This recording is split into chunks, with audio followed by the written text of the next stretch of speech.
आज जनपद आगरा में भारत रत्न बाबा साहब डॉक्टर भीमराव अंबेडकर जी की जयंती के अवसर पर आयोजित 30वें भीमनगरी महोत्सव एवं भव्य शोभायात्रा का शुभारंभ एक ऐतिहासिक क्षण बना। ये कार्यक्रम न केवल सामाजिक समरसता का प्रतीक था, बल्कि उस विचारधारा की जीवंत प्रस्तुति भी थी, जो बाबा साहब ने पूरे जीवन भर समाज को समर्पित की। इस अवसर पर जनसैलाब उमड़ पड़ा, जिसमें हर वर्ग, हर आयु और हर समुदाय के लोग श्रद्धा और गर्व के साथ सम्मिलित हुए। डॉक्टर अंबेडकर का जीवन संघर्ष, शिक्षा, आत्मबल और सामाजिक क्रांति का अद्वितीय उदाहरण है। विपरीत परिस्थितियों में जन्म लेकर उन्होंने जिन सामाजिक बेड़ियों को तोड़ा, वह आज भी प्रेरणा का स्रोत है। उन्होंने शिक्षा को हथियार बनाया और उसी के बल पर सामाजिक भेदभाव की दीवारों को गिराया। उनके जीवन का हर अध्याय इस बात का साक्षी है कि यदि संकल्प दृढ़ हो तो कोई भी शक्ति व्यक्ति को आगे बढ़ने से रोक नहीं सकती। बाबा साहब ने संविधान निर्माण के माध्यम से भारत को एक दिशा दी, एक ऐसा लोकतांत्रिक ढांचा जिसमें हर नागरिक को समान अधिकार मिले। उन्होंने महिलाओं, दलितों, पिछड़ों और कमजोर वर्गों को न्याय दिलाने के लिए वह नींव रखी जो आज भी देश के लोकतंत्र की सबसे मजबूत बुनियाद है। वे केवल एक दलित नेता नहीं, बल्कि संपूर्ण भारतवर्ष के सामाजिक क्रांतिकारी, विधिवेत्ता, अर्थशास्त्री और महान विचारक थे। भीमनगरी महोत्सव केवल एक सांस्कृतिक आयोजन नहीं, बल्कि एक जनांदोलन का रूप बन चुका है, जहां बाबा साहब के विचारों को जन जन तक पहुंचाने का कार्य किया जा रहा है।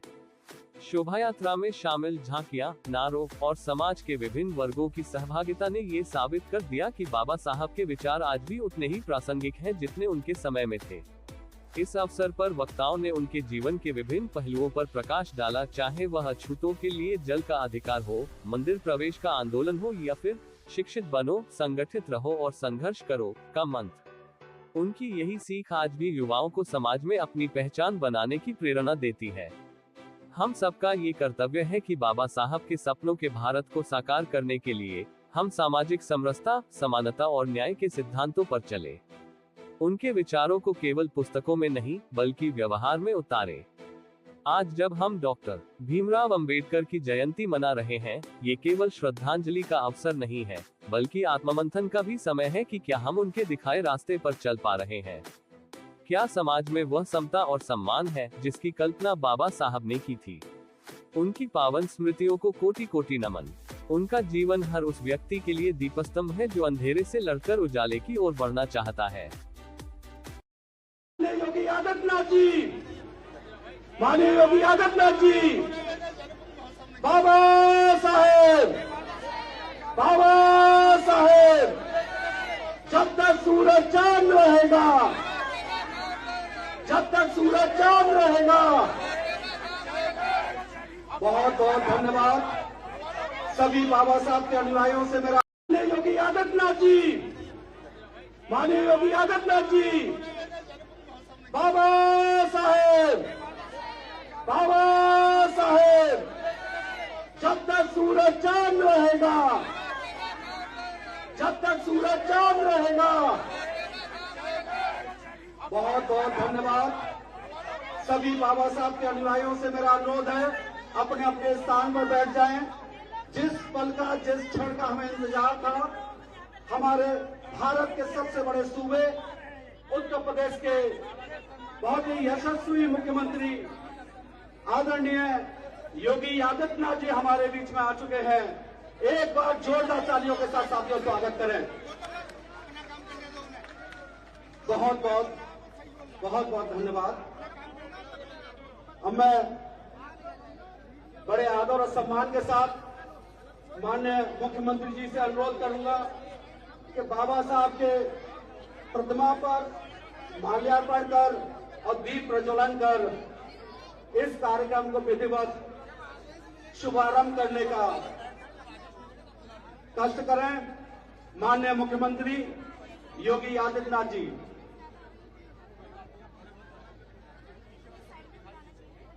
माननीय मुख्यमंत्री जी हमारे बीच में उद्घाटन कर रहे हैं। इस बीच में मैं चाहता हूं आप लोग नारा लगाएंगे, बाबा साहेब, बाबा साहेब, बाबा साहेब। जब तक सूरज चांद रहेगा, जब तक सूरज चांद रहेगा, सूरज चांद रहेगा, जब तक सूरज चांद रहेगा। बहुत बहुत धन्यवाद माननीय मुख्यमंत्री जी, आप हमारे मध्य आए। अब मैं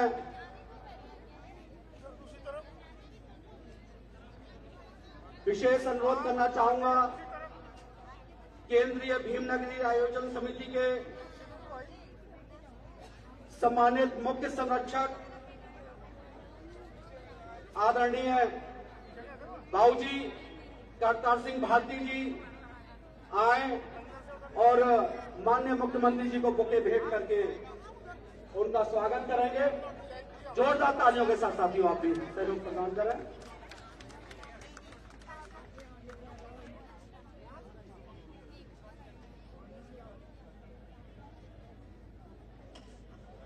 इसी के साथ चाहूंगा हमारे बीच में क्षेत्रीय संरक्षक, क्षेत्रीय भीमनगरी आयोजन समिति के संरक्षक डॉक्टर रामजी लाल जी आए और महाराज जी को शॉल भेंट करके स्वागत करें माननीय मुख्यमंत्री योगी आदित्यनाथ जी का।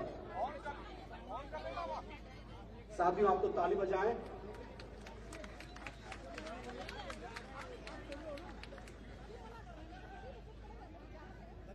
अब मैं विशेष अनुरोध करना चाहूंगा केंद्रीय भीमनगरी आयोजन समिति के सम्मानित संरक्षक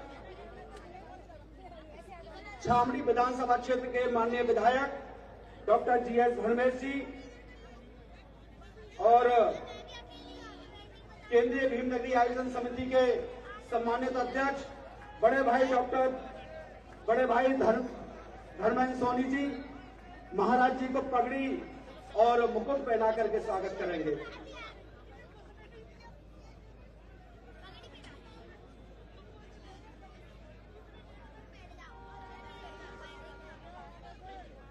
अब मैं अनुरोध करना चाहूंगा भाई श्याम जलाली जी जो महामंत्री है केंद्रीय भीमनगरी आयोजन समिति के, और विजय करदम जी क्षेत्रीय भीमनगरी आयोजन समिति के अध्यक्ष हैं, और इंजीनियर महेश चंद्रा जी आप माननीय मुख्यमंत्री जी को बाबा साहब का एक प्रतीक चिन्ह भेंट करके स्वागत करेंगे।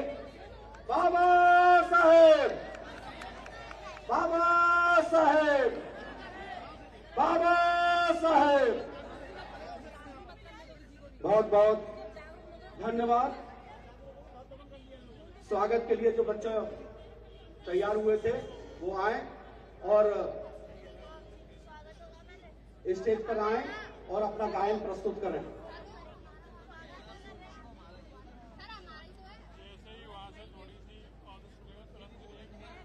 सभी बच्चे आ जाए।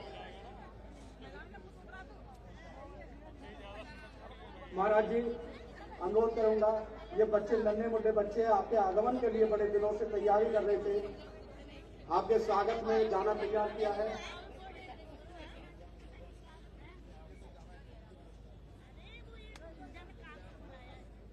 म्यूजिक।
2, 1.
बहुत बहुत धन्यवाद। इन नन्हे बच्चे बच्चों ने बहुत ही सुंदर ये स्वागत गान किया है। बहुत बहुत धन्यवाद के पात्र हैं आप।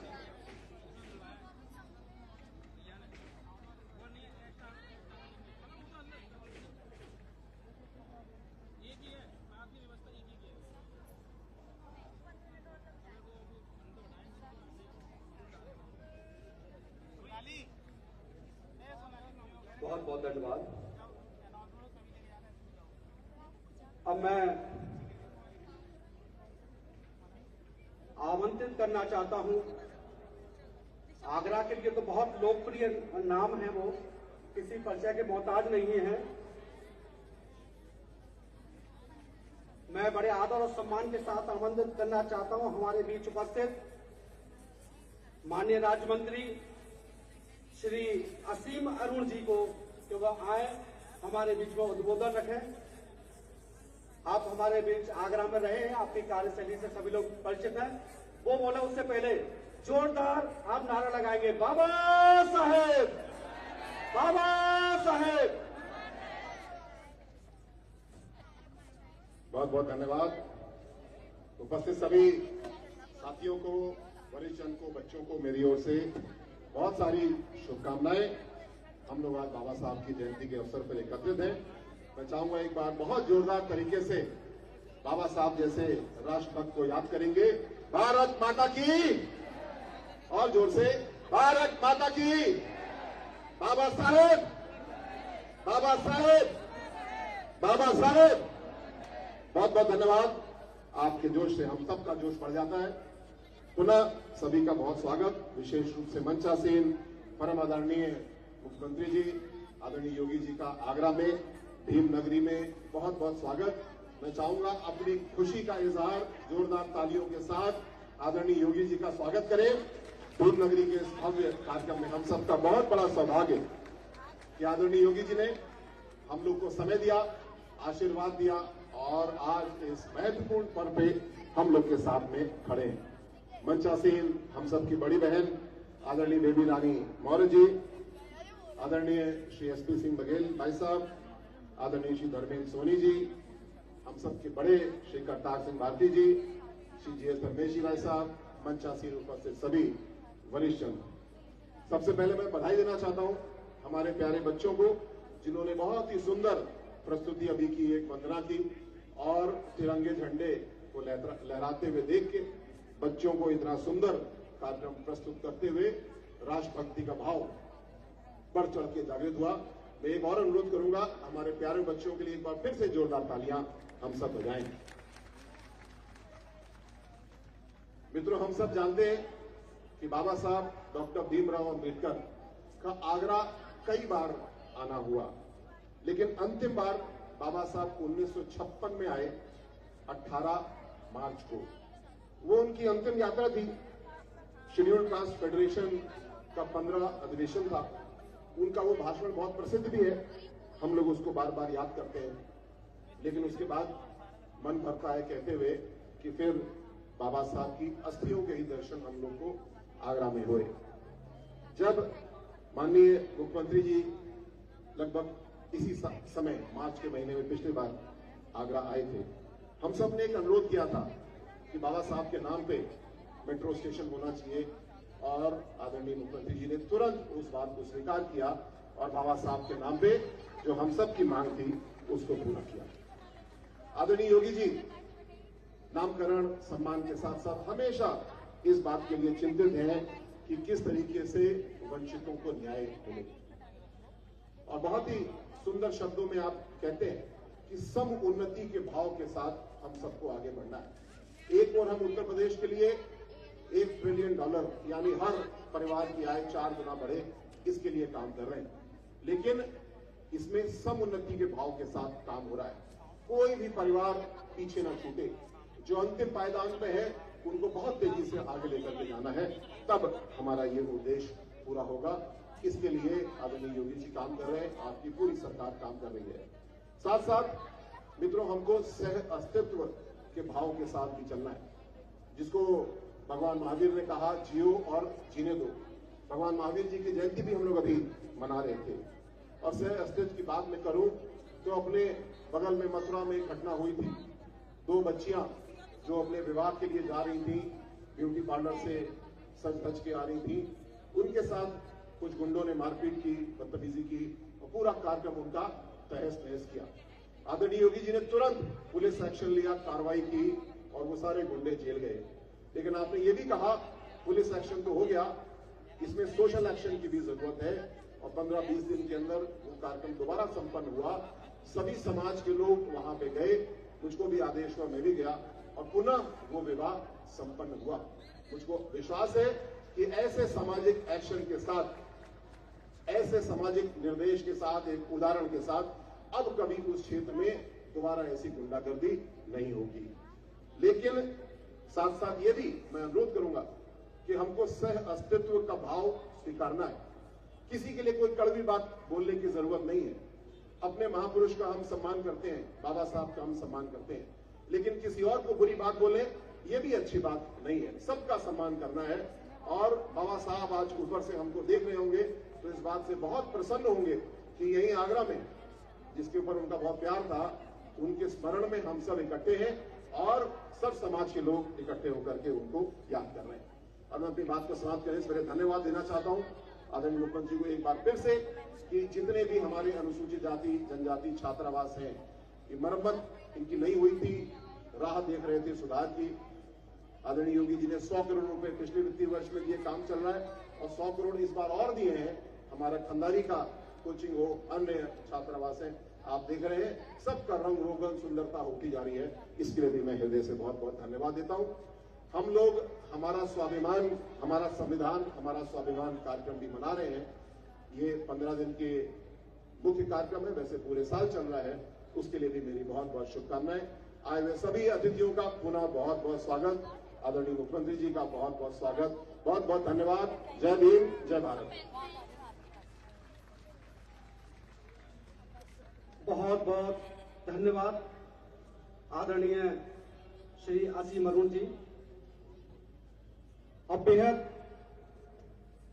बड़े मान और सम्मान के साथ आमंत्रित करना चाहता हूं हमारे आगरा में ही पैदा हुई, आगरा के लिए राज्यपाल जैसे पद से को सुशोभित करने वाली हमारे बीच में माननीय मंत्री महिला कल्याण एवं बाल विकास पुष्टाहार श्रीमती बेबी रानी महोदय है। मैं उनसे अनुरोध करना चाहूंगा कि वह आए और अपना उद्बोधन रखें। जोरदार तालियां साथियों।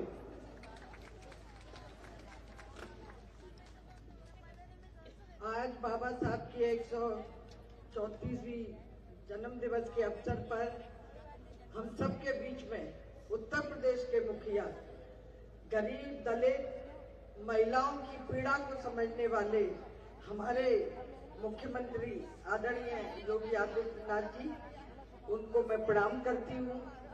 मेरे साथ में कैबिनेट में मंत्री आगरा के प्रभारी आदरणीय भाई जयवीर सिंह जी, योगेंद्र उपाध्याय जी, धर्मवीर प्रजापति जी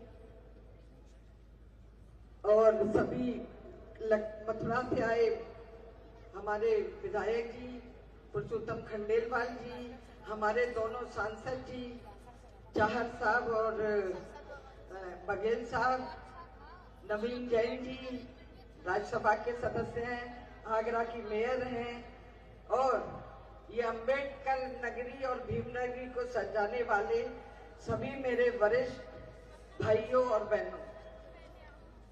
अध्यक्ष महाराज जी, मैं एक बात बताना चाहती हूँ कि ये भीम नगरी 1996 से हम लोग सजा रहे हैं और आगरा के हर मोहल्ले को कोशिश की जाती है कि वो ठीक हो जाए। जितने भी दलित गरीबों के मोहल्ले हैं, प्रयास यही रहता है।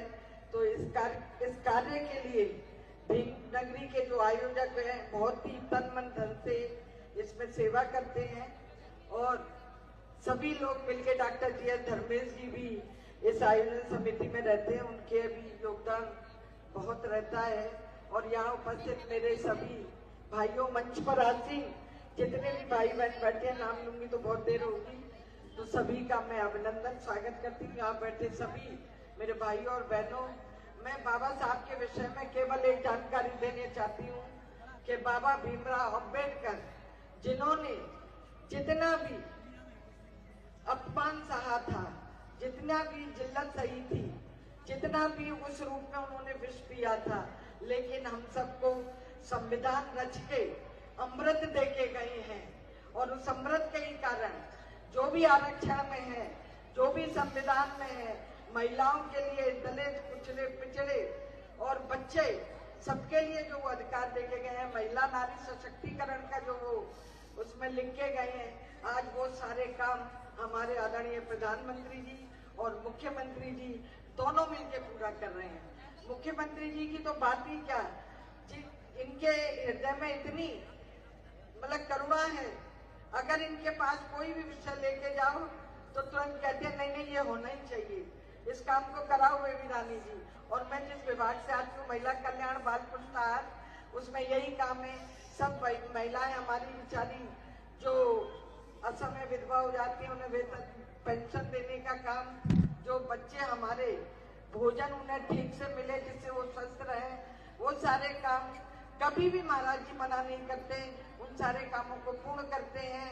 आज बाबा साहब के जन्मदिन पर हम सबको यही संकल्प लेना चाहिए कि जितनी भी हमारी योजनाएं हैं, चाहे वो केंद्र सरकार की हो, चाहे वो उत्तर प्रदेश की सरकार की हो, उन सब का हमें लाभ लें, तभी बाबा साहब के सपने को हम सच कर पाएंगे।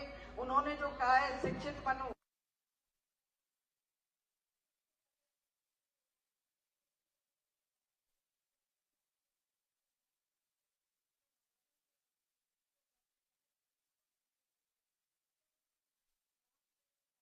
वो बाबा साहब का सपना पूरा करने जैसा कार्य होगा। मैं आप लोगों को केवल यही बताना चाहती हूँ, आप सब ने मेरी बात सुनी, बहुत बहुत धन्यवाद। जय भीम, जय भारत।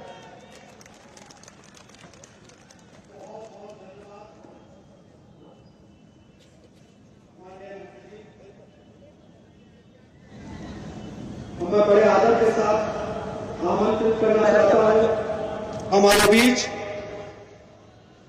माननीय राज्य मंत्री केंद्र सरकार मत्स्य पालन, पशुपालन एवं डेयरी पंचायती राज मंत्रालय प्रोफेसर एसपी सिंह बघेल जी आए और अपना उद्बोधन रखे।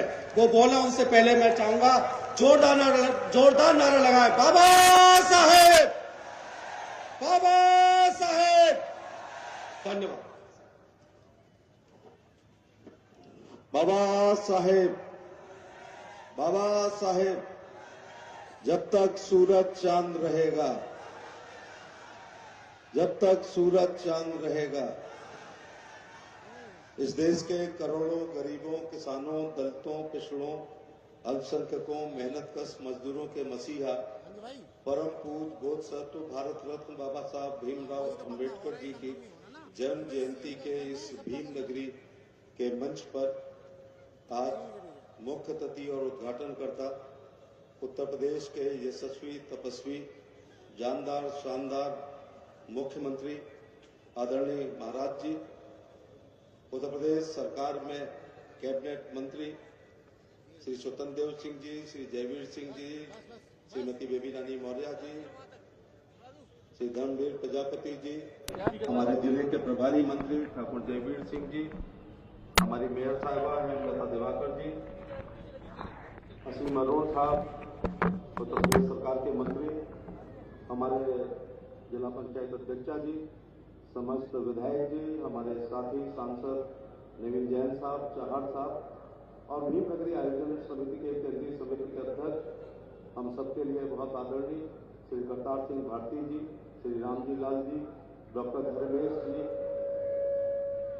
धर्मेंद्र सोनी जी, सभी मंचासीन हमारे अतिथियों, देवियों, सज्जनों, बाबा साहब के अनुयायियों और समर्थकों, सबसे पहले मैं परम पूज्य बोधसत्व भारत रत्न बाबा साहब भीमराव अंबेडकर जी के चरणों में पूरी आगरा लोकसभा की तरफ से हम श्रद्धा सुमन अर्पित करते हैं। कार्यक्रम के आयोजकों को बधाई देना चाहूंगा। जो जात, वर्ग, क्षेत्र, धर्म अपने पुरखों का सम्मान नहीं करता है, वो कभी आगे नहीं बढ़ता। और पुरखे भी ऐसे हों जिन्होंने दुनिया का सबसे बड़ा संविधान बाबा साहब ने हमें दिया, हमें मौलिक अधिकार दिए, मौलिक कर्तव्य दिए, राष्ट्र के नीति निर्देशक पद दिए, विचार अभिव्यक्ति की स्वतंत्रता दी और समतामूलक समाज की स्थापना के लिए काम किया। ऐसी जयंतियों से जागृति आती है, जागृति से सोच बदलती है, सोच से संघर्ष करने की क्षमता आती है, संघर्ष से सत्ताएं मिलती हैं, सत्ताओं से इतिहास बनता है, फिर इतिहास ऐसे ही 13, 14, 15 अप्रैल को पूरे देश में पढ़ा लिखा, समझा और सराहा जाता है। और हम लोग आज माननीय मुख्यमंत्री जी को सुनने के लिए आए हैं, इसलिए मैं एक लंबी बात नहीं कहूँगा। मैं मुख्यमंत्री जी के प्रति आभार प्रकट करना चाहूँगा कि देश की बहुत ही प्रतिष्ठित अलौकिक इस जयंती पर भीम नगरी में आप आए हैं, मैं स्वागत करता हूं। साथ ही धन्यवाद देना चाहूँगा कि आपने जो जीरो पॉवर्टी की स्कीम है, शून्य गरीबी, इसी को अंत्योदय कहते हैं, इसी को गैर बराबरी कहते हैं, इसी को समतामूलक समाज कहते हैं, इस योजना का नाम बाबा साहब के नाम से उत्तर प्रदेश में रखा है। इसलिए सभी अम्बेडकर अनुयायियों की तरफ से मैं आपके प्रति कृतज्ञता ज्ञापित करता हूँ। साथ ही इस बात के लिए भी अब हम बाबा साहब को मानते हैं तो बाबा साहब की मानेंगे। सत्ता वो चाबी है जिससे दुनिया का हर ताला खुलता है, लेकिन शिक्षा वो चाबी है जिससे जंग लगे हुए ताले खुलते हैं। बाबा साहब ने कहा था कि शिक्षा शेरनी का वो दूध है जो पीता है वो जिंदगी भर दहाड़ता है। दुनिया में हम कोई काम अपनी हैसियत से बढ़ के करेंगे तो हम बर्बाद हो सकते हैं। केवल एक ही काम है जिसमें हैसियत मिटा देंगे तो आबाद हो जाएंगे, वो अपने बच्चों की अच्छी पढ़ाई पर हम अपने आप को मिटा दें तो सब कुछ वापस आएगा। एटम बम से ज्यादा ताकत है बाबा साहब के 3 शब्द, शिक्षित बनो, संगठित रहो, संघर्ष करो। मैं ऐसे लोग अवतारी लोग होते हैं, रोज पैदा नहीं होते। हजारों साल नरगिस अपनी बेलूरी पर रोती है, बड़ी मुश्किल में होता है समझ में दीदावर पैदा। ऐसे बाबा साहब जैसे लोग युगों में पैदा होते हैं, और जब उनकी असामयिक मृत्यु हुई है तो देश की राजनीति के केंद्र बिंदु वो थे। लोग आरपीआई की तरफ ध्यान दे रहे थे। एक शेर कह के मैं अपनी बात समाप्त करता हूं कि बड़े शौक से सुन रहा था जमाना, तो भी सो गए दास्तान कहते कहते। जय भीम, जय भारत। बहुत बहुत धन्यवाद माननीय मंत्री जी। आगरा में 1996 से लेकर के लगातार भीम नगरी का आयोजन हो रहा है। इस भीम नगरी का परिकल्पना केंद्रीय भीम नगरी आयोजन समिति द्वारा की गई थी। उसी भीम नगरी आयोजन समिति के सम्मानित अध्यक्ष बड़े भाई धर्मेंद्र सोनी जी को मैं आमंत्रित करना चाहता हूं, वह आए और अपना उद्बोधन हमारे बीच में रखें। साथियों, जोरदार तालियों के साथ स्वागत करें।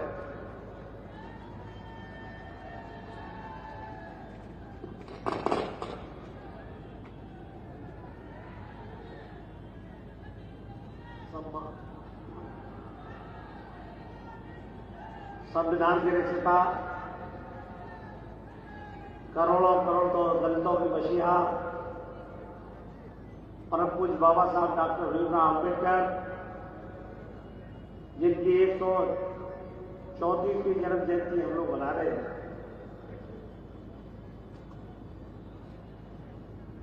आज हमारे सूबे के मुखिया योगी आदित्यनाथ जी, जो हमारे प्रदेश के मुख्यमंत्री हैं, वो हमारे बीच में आए हैं। कई वर्षों से हम लोगों का प्रयास रहा, भीम नगरी कमेटी, आगरा के अम्बेडकर अनुयायी सभी चाहते थे आदरणीय मुख्यमंत्री जी भीम नगरी में आए। मैं आगरा की ओर से, भीम नगरी केंद्रीय कमेटी की ओर से, क्षेत्रीय कमेटी की ओर से और अम्बेडकर अनुयायियों की ओर से बहुत बहुत स्वागत और अभिनंदन करता हूं। 18 मार्च 1956 को परम पूज्य बाबा साहब डॉक्टर भीमराव अम्बेडकर दूसरी बार आगरा आए थे। शेड्यूल कास्ट फेडरेशन का अधिवेशन था, उसे संबोधित करना था। आगरा के जो लाखों अनुयायी थे, उन्हें पता चला कि परम पूज्य बाबा साहब डॉक्टर भीमराव अम्बेडकर आगरा आ रहे हैं। सबने बाबा साहब से निवेदन किया, आगरा के लोग बाबा साहब को देखना और सुनना चाहते थे। बाबा साहब आए, राजलीला मैदान पर उन्होंने ऐतिहासिक भाषण दिया। लाखों की भीड़ एकत्रित हुई और उन्होंने अपनी बात रखी।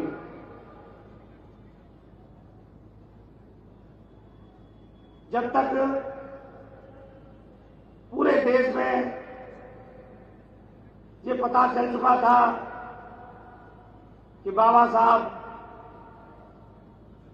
धर्मांतर करने जा रहे हैं, आगरा में ही चक्की पाठ, जहां राजलीला ग्राउंड में बाबा साहब डॉक्टर भीमराव अम्बेडकर जी ने 18 मार्च को जो भाषण दिया था, वहां से 500 कदम की दूरी पर वहां चक्की पाठ है। वहां के बुजुर्गों ने बाबा साहब से निवेदन किया। बाबा साहब का स्वास्थ्य बहुत अच्छा नहीं था, उनको डायबिटीज थी, 400 से ऊपर डायबिटीज थी। उसके बाद भी उन्होंने स्वीकार कर लिया।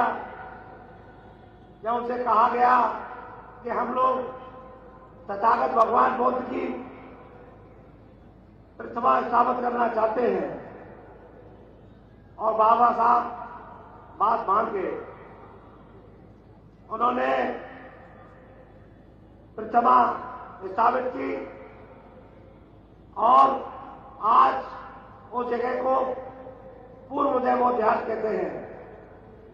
उसके बाद 6 दिसंबर को परम पूज्य बाबा साहब डॉक्टर भीमराव अम्बेडकर जी का महापरिनिर्वाण हो गया। करोड़ों अपने अनुयायियों को विलकता छोड़ गए। उसके बाद 57 में एक निर्णय लिया गया था कि यहां पर नाला काजीपाड़ा से शोभा यात्रा के रूप में बाबा साहब का जन्मदिन मनाया जाए। तो महाराज जी 57 में बाबा साहब का जन्मदिन की शोभा यात्रा निकाली गई। देखते ही देखते पूरे आगरा शहर से ही नहीं,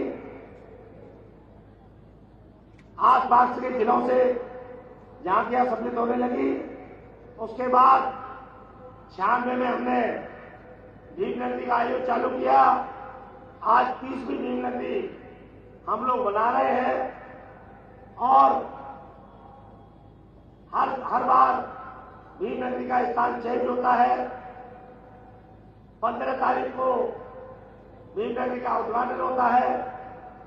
16 तारीख को बौद्ध पद्धति से सामूहिक विवाह होता है, जो दहेज शादियां होती है। 17 को इसका समापन और मेधावी छात्र छात्राओं को सम्मानित किया जाता है। ये 30वीं भीम नगरी है, और 17 तारीख को 31वीं भीम नगरी घोषणा होगी। मैं ज्यादा नहीं कहूंगा, मैं यही कहूंगा, आप आए, आपने हमारे भीम नगरी मंच का मान बढ़ाया, सम्मान बढ़ाया, और इस मेले को एक नई ऊर्जा दी। इन शब्दों के साथ जय भीम, जय भारत, धन्यवाद। बहुत बहुत धन्यवाद आदरणीय धर्मेंद्र सोनी जी, अध्यक्ष भीम नगरी आयोजन समिति। मैं बड़े आदर और सम्मान के साथ आमंत्रित करना चाहता हूं हमारे बीच केंद्रीय भीम नगरी आयोजन समिति के सम्मानित मुख्य संरक्षक बाबूजी करतार सिंह भारती जी आए और अपना उद्बोधन हम सबके बीच में रखें, और समय का विशेष ध्यान रखें, क्योंकि हमें अधिक से अधिक समय महाराज जी को सुनना है।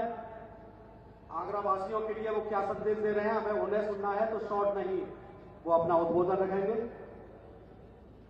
जोरदार नारे के साथ बाबा साहेब, बाबा साहेब।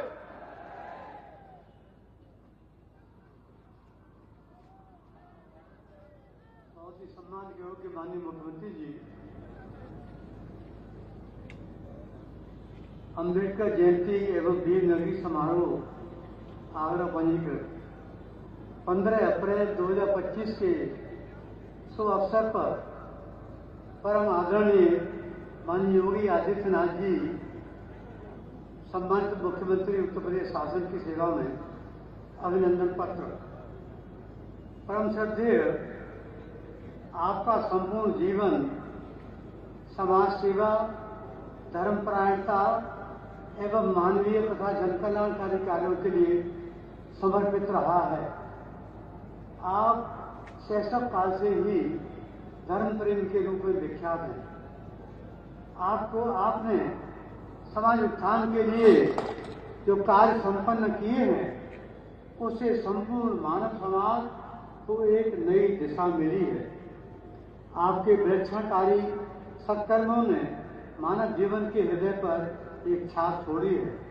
आपने एक धार्मिक व्यक्तित्व के होने के साथ साथ समाज सेवा को अपना सशक्त माध्यम बनाया है और महामानव परम पूज्य बाबा साहब डॉक्टर अम्बेडकर के सपनों को पूर्ण करने के लिए दलित, शोषित, पीड़ित समाज को न्याय, अधिकार, सक्रियता, सम्मान दिलाने में सदैव अपनी भूमिका निभाई है।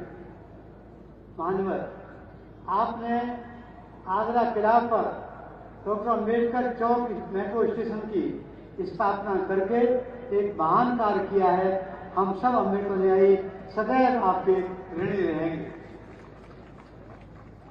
सादा जीवन, उच्च विचार और सादगी आपके प्रभावशाली व्यक्तित्व को परिभाषित करते हैं। अभी हाल ही में परम पूज्य बाबा साहब की जयंती पर आपने भारतवर्ष के सबसे बड़े राज्य उत्तर प्रदेश में 14 अप्रैल से 28 अप्रैल तक अम्बेडकर जयंती को राजकीय स्तर पर मनाने का आदेश जारी किया है। आपकी इस घोषणा से लाखों अम्बेडकर अनुयायी आपके प्रति कृतज्ञता प्रकट करते हैं, आपके बहुत आभारी हैं। अम्बेडकर जयंती के अवसर पर आपके सम्मिलित होने पर केंद्रीय भीमनगरी आयोजन समिति एवं क्षेत्रीय समिति के सभी पदाधिकारीगण आपके प्रति आभारी हैं। आपका सादगी एवं सर्वगुण संपन्न व्यक्तित्व हम सभी के लिए प्रेरणा स्रोत है। आज दिनांक 15 अप्रैल 2023-25 पर हम सब की ओर से आपका सादर अभिनंदन। आपको सम्मानित करते हुए हम और हमारी संस्था गौरवान्वित महसूस कर रही है। आप सम्यक, सौम्य, सादगी, उच्च आदर्शों की अविरत रसधारा आज आपको सम्मानित करते हुए सत नमन हमारा।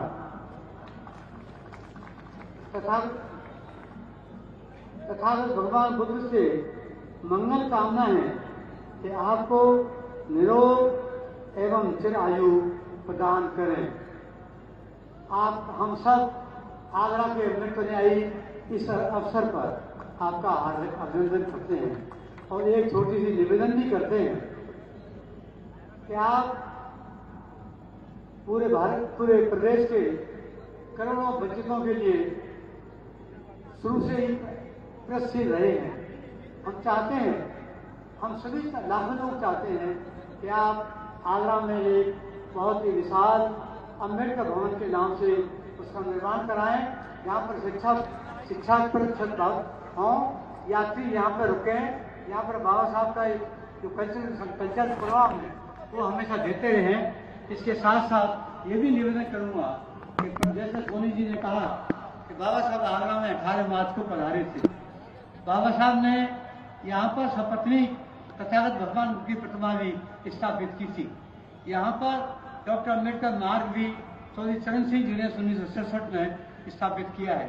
यहीं पर कई राष्ट्रीय स्तर की बहुत बड़ी महान प्रतिमा अम्बेडकर बाग में विद्वान है, जो बाबा साहब के बुद्ध विहार से बिल्कुल 50 कदम की दूरी पर है। भगवान बुद्ध को हम चाहते हैं कि उस महान ऐतिहासिक भूमि को, जो धर्म भूमि है, जो बुद्ध विहार है, उसको आप राजकीय स्तर पर एक राजकीय इमारत घोषित करें ताकि उसकी सफल संचालन हो सके, उसका सुरक्षा भी हो सके। आप सबके लिए, आपके लिए बहुत बहुत धन्यवाद। आपके हृदय से आभारी हैं आपके आगमन के लिए। Thank you very much. बहुत बहुत धन्यवाद बाबूजी। अब मैं आमंत्रित करना चाहता हूं आगरा छावनी के बहुत ही लोकप्रिय 2 बार के विधायक पूर्व मंत्री डॉक्टर जीएस धर्मेश जी को कि वो आए अपना स्वागत भाषण हमारे बीच में रखें। आप भीमनगरी से शुरू से ही जुड़े हुए हैं। जोरदार नारे के साथ में साथियों। सभी लोग दोनों हाथ उठा करके जोर से बोलेंगे बाबा साहब, बाबा साहब। जब तक सूरज चांद रहेगा, जब तक सूरज चांद रहेगा। प्रिय बंधुओं, आज हम सब लोग बहुत ही सौभाग्यशाली हैं। आज संविधान निर्माता भारत रत्न परम पूज्य बाबा साहब भीमराव अम्बेडकर जी की 134वीं जयंती के उपलक्ष्य में आज आवास विकास कॉलोनी के 3 दिवसीय कार्यक्रम में आज उत्तर प्रदेश के शासक की तपस्वी निश्चयी मुख्यमंत्री, जानदार शानदार मुख्यमंत्री परम आदरणीय योगी आदित्यनाथ जी हमारे बीच में पधारे हैं। मैं उनका तहे दिल से केंद्रीय समिति की तरफ से और भीमनगरी आयोजन समिति कमेटी की तरफ से उनका बार बार अभिनंदन करता हूं, स्वागत करता हूं और वंदन करता हूं। जय।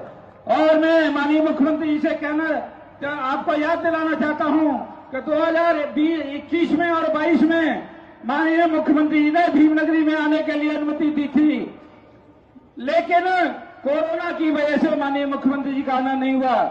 2023 में भी माननीय मुख्यमंत्री जी ने कहा था कि मेरी आने की बहुत इच्छा है धर्मेश जी, अगर ये नगर निगम के चुनाव की आचार संहिता नहीं लगी तो मैं अवश्य आऊंगा।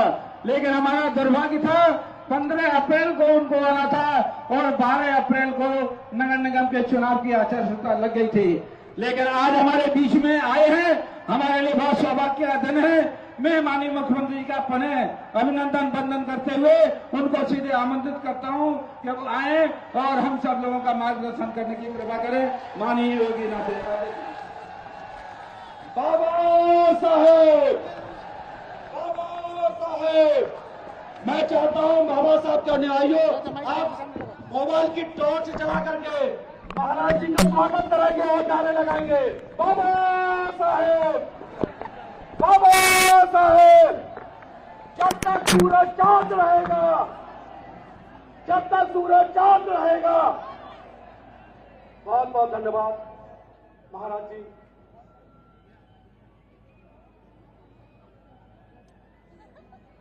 बहुत ही सत्व भारत रत्न बाबा साहब डॉक्टर भीमराव अंबेडकर जी की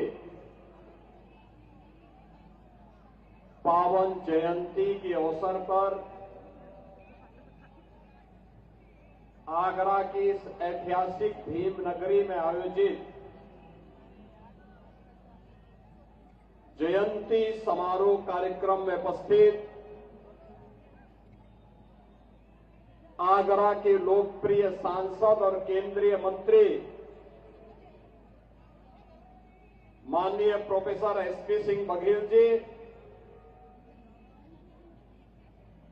उत्तर प्रदेश सरकार में मंत्रिमंडल के मेरे सहयोगीगण श्री स्वतंत्र देव सिंह जी, श्रीमती बेबी रानी मौर्य जी, श्री जयवीर सिंह जी, श्री योगेंद्र उपाध्याय जी, श्री असीम अरुण जी, श्री धर्मवीर प्रजापति जी, उत्तर प्रदेश महिला आयोग की अध्यक्ष श्रीमती बबीता चौहान जी, महापौर श्रीमती हेमलता दिवाकर जी, जिला पंचायत अध्यक्ष डॉक्टर मंजू भदौरिया जी, माननीय सांसद श्री राजकुमार चाहर जी, माननीय सांसद श्री नवीन जैन जी, लोकप्रिय विधायक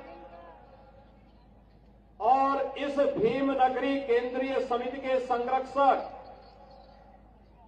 पूर्व मंत्री डॉक्टर जीएस धर्मेश जी,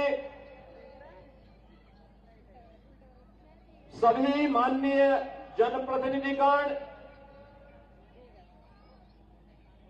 भीमनगरी केंद्रीय समिति के मुख्य संरक्षक श्री करतार सिंह भारती जी, अध्यक्ष श्री धर्मेंद्र सोनी जी, महामंत्री श्री श्याम जरारी जी, भीमनगरी के अध्यक्ष श्री विजय सिंह करदम जी, महामंत्री महेश चंद जी, भारतीय जनता पार्टी महानगर के अध्यक्ष श्री राजकुमार गुप्ता जी, जिलाध्यक्ष प्रशांत पोनिया जी, माननीय विधायक श्री पूर्ण प्रकाश जी, मंच पर उपस्थित सभी सम्मानित हमारे पदाधिकारीगण और भीमनगरी के इस ऐतिहासिक कार्यक्रम में उपस्थित सभी बहनों और भाइयों, भारत माता के महान सपूत भारत रत्न बाबा साहब डॉक्टर भीमराव अंबेडकर जी की पावन स्मृतियों को नमन करते हुए इस पूरे कार्यक्रम को इतनी भव्यता के साथ आयोजित करने के लिए मैं आप सभी आगरा के निवासियों का हृदय से अभिनंदन करता हूं, स्वागत करता हूं। बहनों और भाइयों, अपने पूर्वजों के प्रति और अपने महापुरुषों के प्रति सम्मान का भाव क्या होना चाहिए, अगर इसका दर्शन करना है तो यह 4 दिवसीय कार्यक्रम, जिसमें 14 अप्रैल को बाबा साहब के जन्मदिन की झांकी से लेकर के आज का कार्यक्रम, कल सामूहिक विवाह का कार्यक्रम और परसों सम्मान का कार्यक्रम, 4 दिवसीय कार्यक्रम आयोजित करके बाबा साहब की 1956 में आगरा में उपस्थिति को आगरा के आप सभी बाबा साहब के अनुयायियों ने जीवंत बनाए रखा है। ये सचमुच अभिनंदनीय है, सराहनीय है।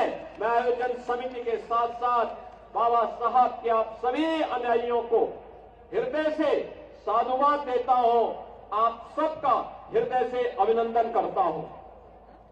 बहनों और भाइयों, हर भारतवासी बाबा साहब की सेवाओं के लिए उनकी कृतज्ञता ज्ञापित करता है। उनकी सेवाएं अमूल्य थी। विपरीत परिस्थितियों में सामाजिक बेड़ियों को तोड़ते हुए उन्होंने सामाजिक भेदभाव का सामना करते हुए भी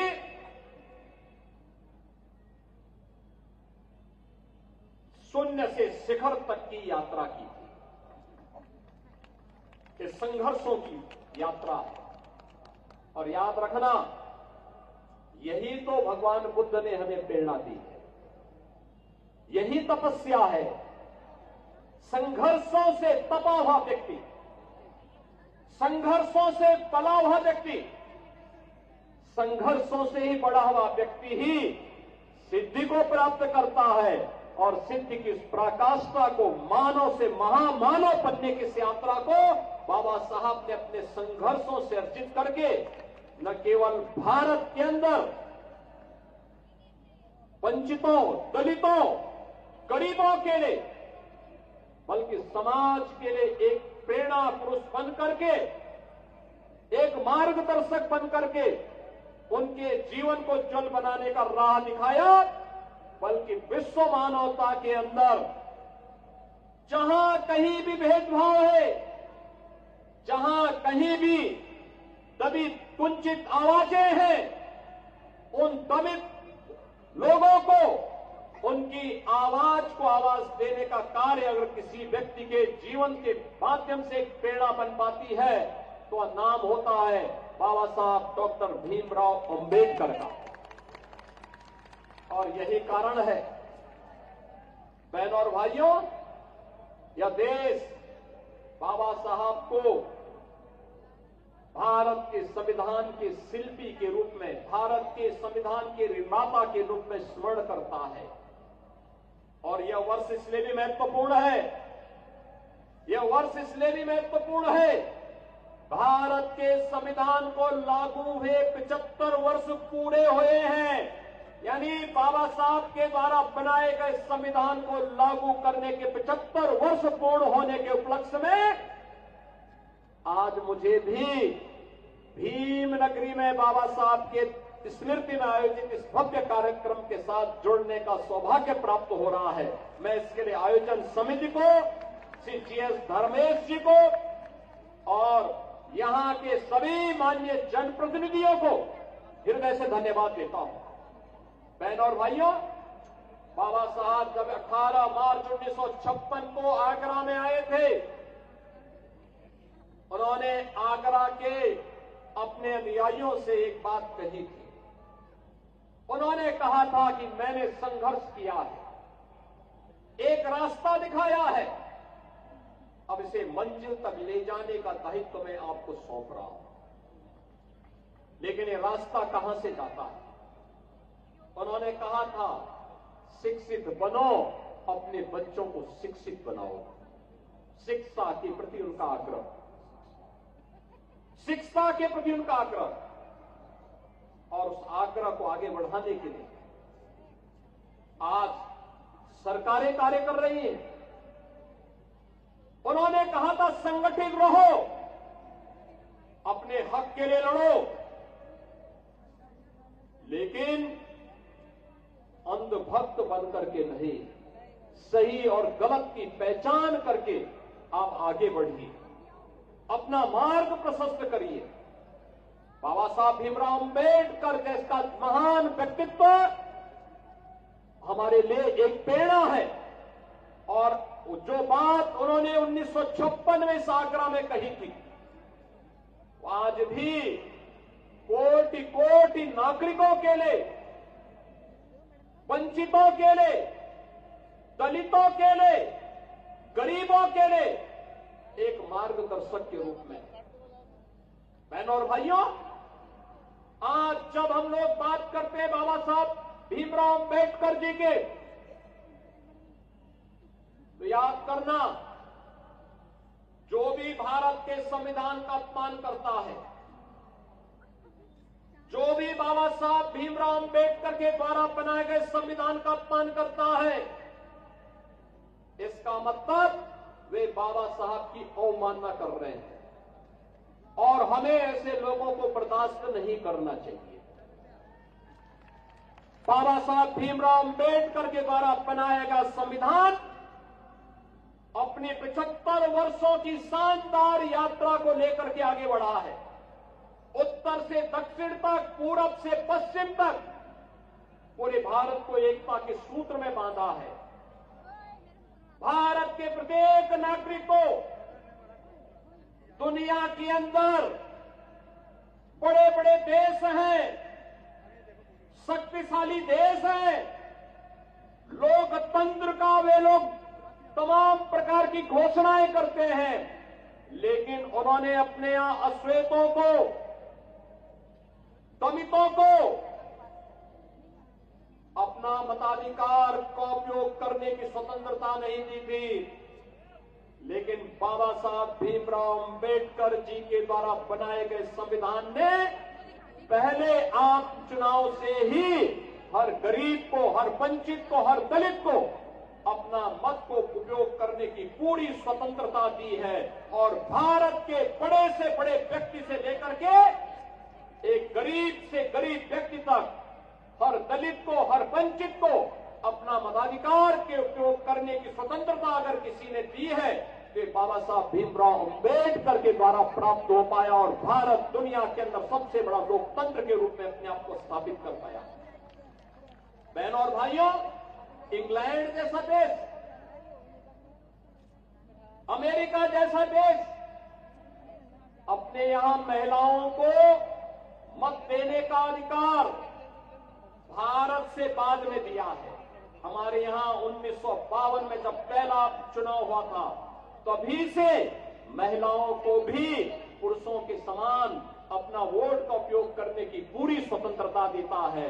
और अब तो प्रधानमंत्री मोदी जी ने भी व्यवस्था कर दी है, नारी वंदन अधिनियम के माध्यम से महिलाओं को विधानसभा और लोकसभा में 33% अतिरिक्त आरक्षण की व्यवस्था देकर के उनके जाने का मार्ग भी खोल दिया है। अब ये विधानसभा और लोकसभा में आने वाले समय में उनका प्रतिनिधित्व होगा। बहनों और भाइयों, बाबा साहब के इस मिशन के बाधक कौन थे, ये जानना बाबा साहब के अनुयायियों को बहुत आवश्यक है। और इसलिए आवश्यक है क्योंकि जो लोग बाबा साहब के नाम का उपयोग करते हैं लेकिन बाबा साहब के द्वारा बताए गए मूल्य और आदर्शों के विपरीत आचरण करते हैं, वही लोग इस मिशन में सबसे बड़े बाधक हैं। याद करिए, बाबा साहब को चुनाव हराने वाले कौन लोग थे? 1952 का चुनाव बाबा साहब को हराने वाले लोग कौन थे? 1954 का उपचुनाव बाबा साहब को हराने वाले कौन लोग थे? कौन लोग थे? जब देश आजाद हुआ था और स्वतंत्र भारत में पहले मंत्रिमंडल का गठन होना था, तो कौन लोग थे जिन लोगों ने बाबा साहब को उनकी योग्यता के बावजूद और सबसे योग्य सदस्य होने के बावजूद जिन्होंने विदेश अर्थनीति से संबंधित समितियों में स्थान नहीं देने दिया? कौन लोग थे जो बाबा साहब को परास्त करने की साजिश का हिस्सा बने थे? उन्हें 1970 में पद्म पुरस्कार से सम्मानित कर रहे थे। ये कोई और नहीं थे, ये वही कांग्रेस है जिसके आज के नेता कथित संविधान की प्रति लेकर के जनता को बेवकूफ बनाने का काम कर रहे हैं। ये वही कांग्रेस है जिसने बाबा साहब भीमराव अंबेडकर के द्वारा बनाए गए संविधान को समय समय पर अपमानित करने का काम किया। कौन नहीं जानता है बाबा साहब के द्वारा बनाए गए संविधान की प्रस्तावना को बदलने का काम कांग्रेस ने किया। यानी प्रस्तावना किसी भी पवित्र ग्रंथ की आत्मा होती है। अगर मनुष्य की आत्मा निकल जाती है तो शरीर का क्या हाल होता है, और ऐसे ही किसी पवित्र ग्रंथ की प्रस्तावना के साथ छेड़छाड़ कर दिया जाए क्या हालत होते हैं। और ऐसे ही शरारत इमरजेंसी लागू करके संविधान का गला घोटने का काम देश के अंदर कांग्रेस ने किया था। और बहनों और भाइयों, तब भी ये लोग जनता को बेवकूफ बनाने के लिए, बाबा साहब के नाम पर वोट बैंक बनाने के लिए आने का दावा करते हैं। याद करिए, यही समाजवादी पार्टी थी, यही समाजवादी पार्टी थी जिसने बाबा साहब भीमराव अंबेडकर जी के नाम पर बनाए गए मेडिकल कॉलेजेस का नाम बदल डाला था, उनके नाम पर बनाई हुई संस्थाओं का नाम बदल डाला था। असीम अरुण हमारे समाज कल्याण विभाग के मंत्री हैं, कन्नौज के विधायक हैं, इस आगरा में एसएसपी के रूप में उन्होंने कार्य भी किया है। और जब इन्होंने मुझे जानकारी दी कि समाजवादी पार्टी ने पाप किया था, मैंने कहा उसी कन्नौज में जाकर के फिर से वहां के गवर्नमेंट मेडिकल कॉलेज का नामकरण बाबा साहब के नाम पर करेंगे। और बहनों और भाइयों, मुझे प्रसन्नता है कि हमारी सरकार ने बाबा साहब के नाम पर फिर से उस स्मारक, वहां पर उस मेडिकल कॉलेज का नामकरण किया। बाबा साहब का महापरिनिर्वाण 6 दिसंबर 1956 को हुआ था। कांग्रेस ने दिल्ली में बाबा साहब का स्मारक नहीं बनने दिया, नहीं बनने दिया। कांग्रेस जब भी आई स्मारक बनाने की मांग होती रही, लेकिन कांग्रेस ने कभी भी स्मारक नहीं बनने दिया। बाबा साहब को भारत रत्न नहीं देने दिया।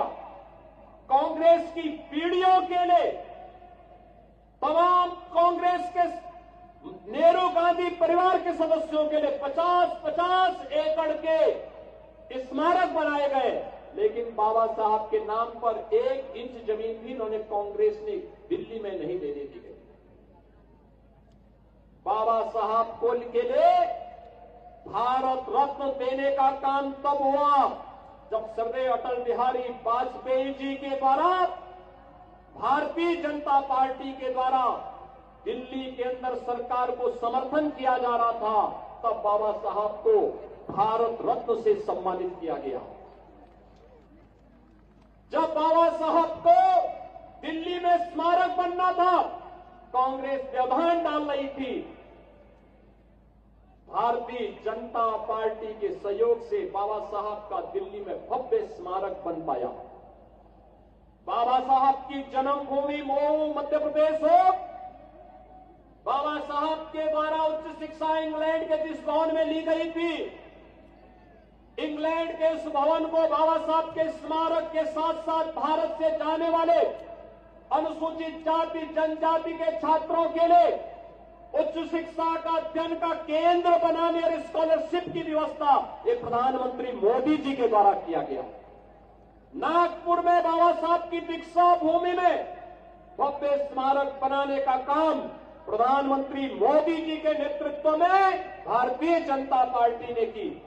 बाबा साहब की चैत्य भूमि मुंबई में भव्य स्मारक बनाने का काम ये भारतीय जनता पार्टी ने मोदी जी के नेतृत्व में किया है।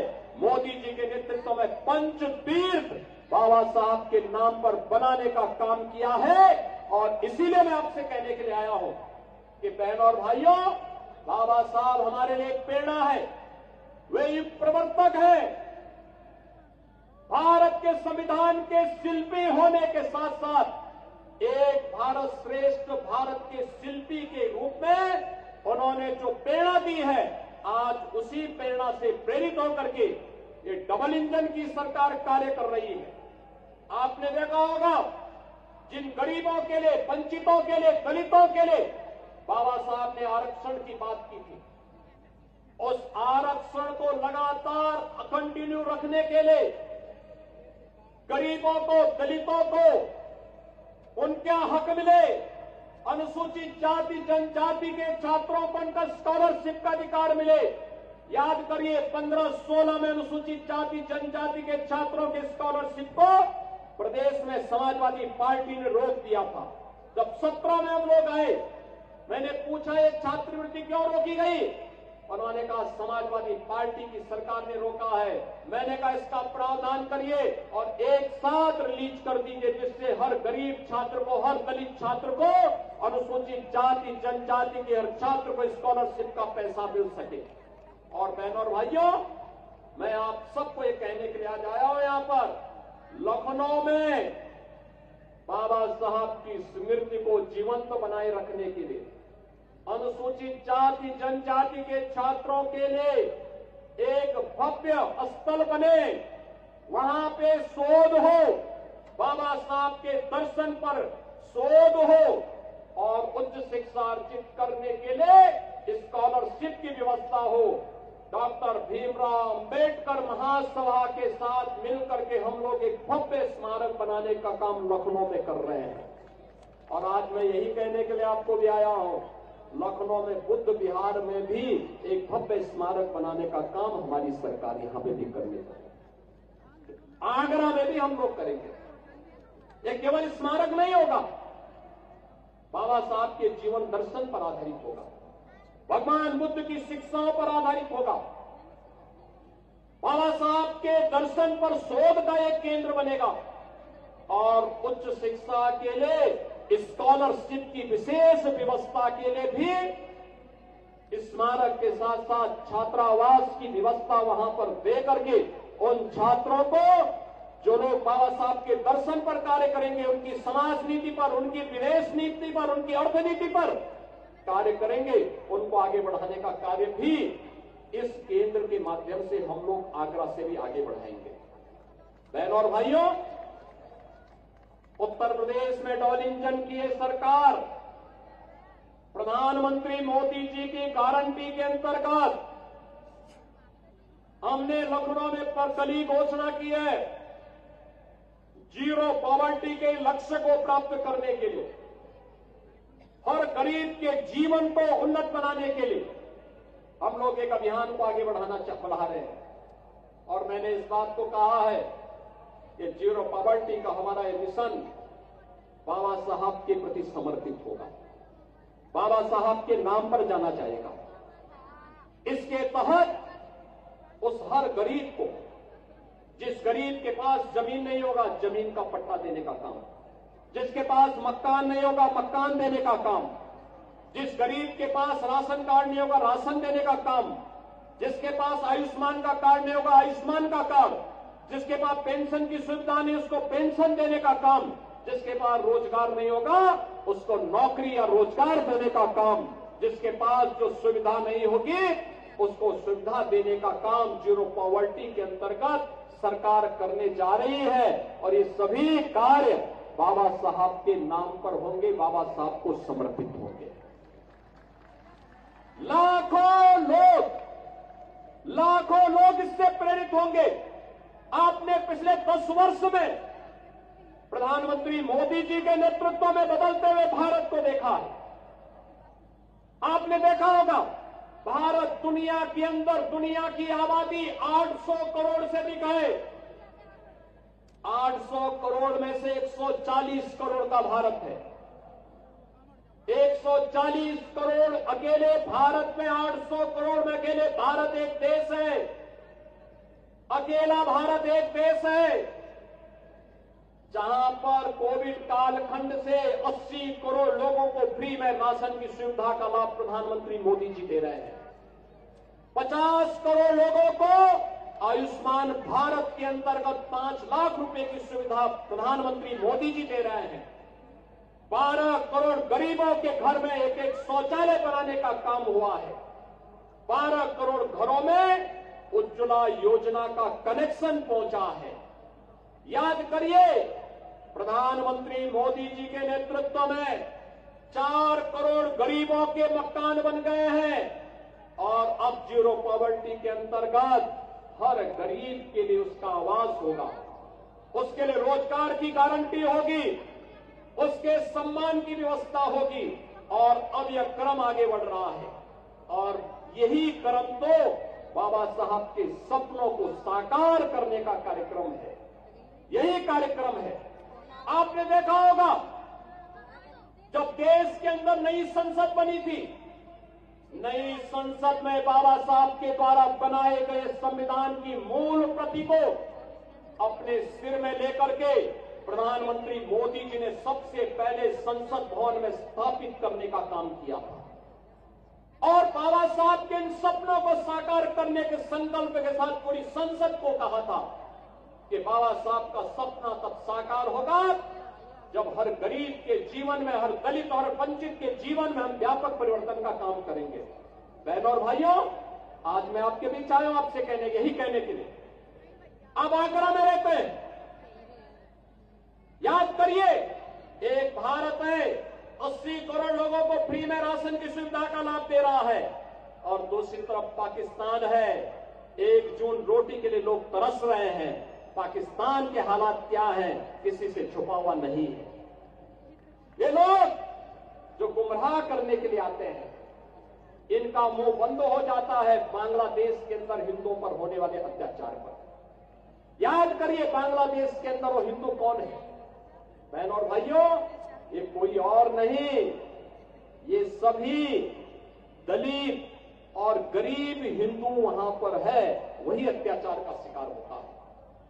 जब प्रधानमंत्री मोदी जी ने और गृह मंत्री अमित शाह जी ने उन दलित हिंदुओं को जो भारत आ चुके थे, पाकिस्तान से, बांग्लादेश से, अफगानिस्तान से, चाहे वह दलित हिंदू रहा हो, बौद्ध रहा हो, सिख रहा हो, उसको जब भारत की नागरिकता देने के लिए सिटीजनशिप अमेंडमेंट एक्ट लाए थे, यही कांग्रेस, यही समाजवादी पार्टी यहां पर देश के अंदर कितना हिंसक आंदोलन की थी। मैं कहता हूं, क्या दलितों को उसका अधिकार नहीं मिलना चाहिए? क्या गरीबों को इसका अधिकार नहीं मिलना चाहिए? लेकिन इन्होंने बाधा डालने का काम किया।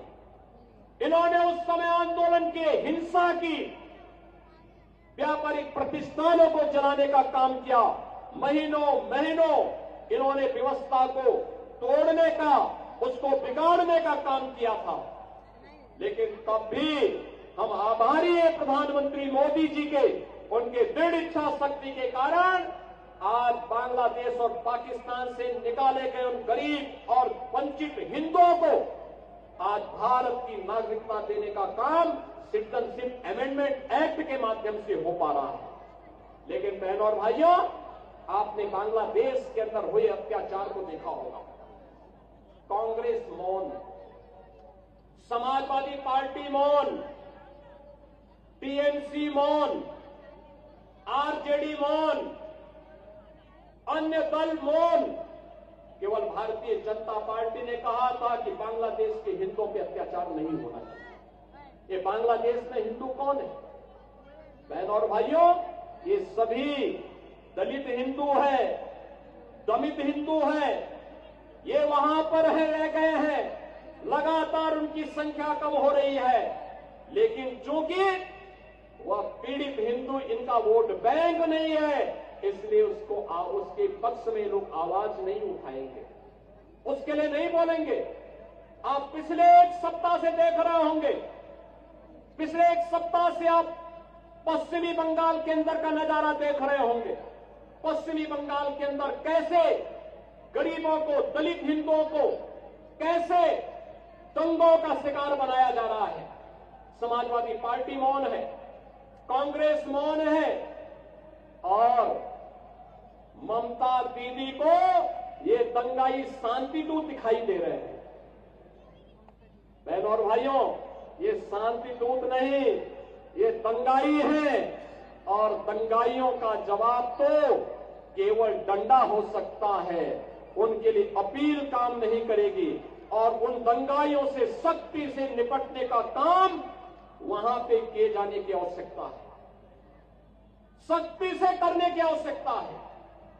बहनों और भाइयों, मैं आज आपसे यही कहने के लिए आया हूं आगरा में कि बाबा साहब का मिशन हर दलित, हर वंचित, हर गरीब को न्याय देने का रहा है। अन्याय चाहे वह बांग्लादेश के अंदर हो या पाकिस्तान के अंदर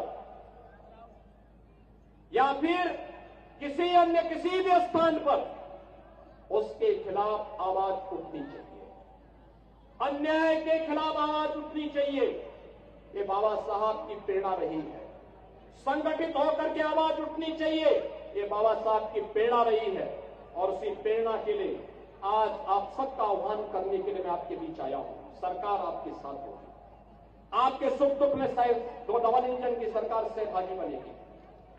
सरकार आपके हितों के लिए संगठित करने के लिए पूरी प्रतिबद्धता के साथ कार्य कर रही है, आगे भी कार्य करेगी। बाबा साहब के सपनों को साकार करने का कार्य प्रधानमंत्री मोदी जी के नेतृत्व में ये डबल इंजन की सरकार पूरी मजबूती के साथ खड़ी होकर के करेगी। और उसी को ध्यान में रख करके आज मैं कहना चाहता हूं, जो लोग कह रहे हैं कि उनके लिए, कुछ लोग कह रहे हैं कि उनके लिए संविधान से बढ़कर के शरीयत है, तो मैं भी उनसे कहना चाहता हूं कि भारत तो बाबा साहब के द्वारा बनाए गए संविधान से चलेगा। जहां शरीयत का कानून लागू होता है, उनको वहां जाना चाहिए। भारत के अंदर भारत की व्यवस्था बाबा साहब के द्वारा बनाए गए संविधान से ही आगे बढ़ेगी। और यह हम सबको दृढ़ भाव के साथ कार्य करना होगा। ऐसा नहीं कि बाबा साहब को लालच न दिया गया हो।